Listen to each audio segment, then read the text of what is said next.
যে কারণে দুর্বল হচ্ছে রিঙ্গিত। মালয়েশিয়ার অর্থনীতির জন্য বিপদ বাড়তে থাকবে। বিস্তারিত জানতে ভিডিওটির শেষ পর্যন্ত দেখুন। রাজনৈতিক অস্থিরতার কারণে দুর্বল হচ্ছে দক্ষিণ পূর্ব এশিয়া সমৃদ্ধ দেশ মালয়েশিয়ার মুদ্রা রিঙ্গিত। এছাড়া অন্যান্য কারণ হিসেবে দেশটির রপ্তানি হ্রাস, চীনের অর্থনীতিতে মন্দা, ডলারের শক্ত অবস্থান ও কর্পোরেট প্রতিষ্ঠানে বিদেশি মুদ্রার চাহিদার কথাও উল্লেখ করা হয়েছে। শুক্রবার টোকিও ভিত্তিক সংবাদ মাধ্যম নিক্কেই এশিয়া এ তথ্য জানিয়ে বলেছে, চলতি বছরে বেশিরভাগ সময় দুর্বল থাকা রিঙ্গিতের ভাগ্য যেন কালো মেঘে ঢাকা। বিশেষজ্ঞদের বরাত দিয়ে এতে আরও বলা হয়, গত ফেব্রুয়ারির শুরুতে ডলারের বিপরীতে এর দাম ছিল 4.24 রিঙ্গিত। গতকাল তা হয়েছে 4.67। সাম্প্রতিক সময়ে ডলারের বিপরীতে রিঙ্গিত দাম হারিয়েছে প্রায় 9.2%। প্রায় 2-5 বছর আগে এশিয়ায় অর্থনৈতিক সংকটের সময় ডলারের বিপরীতে রিঙ্গিত ছিল 4.88। রিঙ্গিতের ক্রমাগত দরপতন কারও অজানা নয় উল্লেখ করে প্রতিবেদনে বলা হয়, এ নিয়ে বিশেষজ্ঞরা উদ্বেগ প্রকাশ করলেও এর সমাধানে কোনো দিক নির্দেশনা দিতে পারেনি দেশটির সরকার।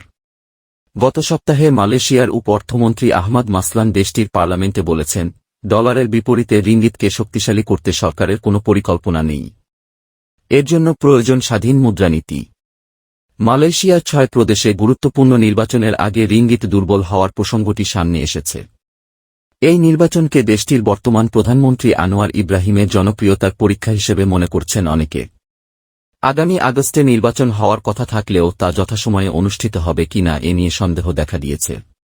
গবেষণা সংস্থা আমির রিসার্চের প্রেসিডেন্ট রইস হুসাইন সংবাদ মাধ্যম নিক্কেই এশিয়াকে বলেন, মালয়েশিয়ার বর্তমান জোট সরকার কতদিন ক্ষমতায় থাকতে পারবে, এ নিয়ে অনিশ্চয়তা থাকায় এর প্রভাব পড়েছে বিনিয়োগের ওপর।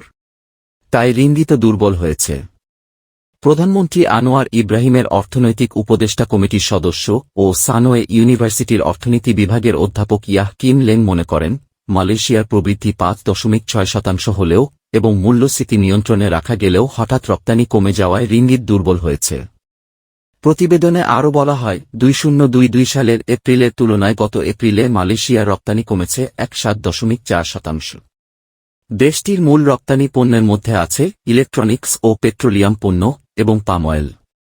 কুয়ালালামপুর ভিত্তিক গবেষণা সংস্থা সেন্টার ফর মার্কেট এডুকেশনের প্রধান নির্বাহী কার্মেলো ফেরলিতো সংবাদ মাধ্যমটিকে বলেন, চীনের সঙ্গে ঘনিষ্ঠ সম্পর্ক মালয়েশিয়ার জন্য যেন বোঝা।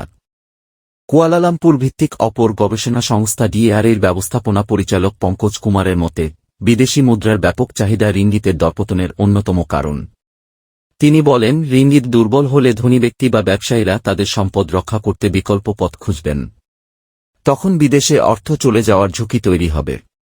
সরকারের উচিত বিনিয়োগ বান্ধব নীতি নির্ধারণ করে রিঙ্গিতকে শক্তিশালী করা, যোগ করেন তিনি।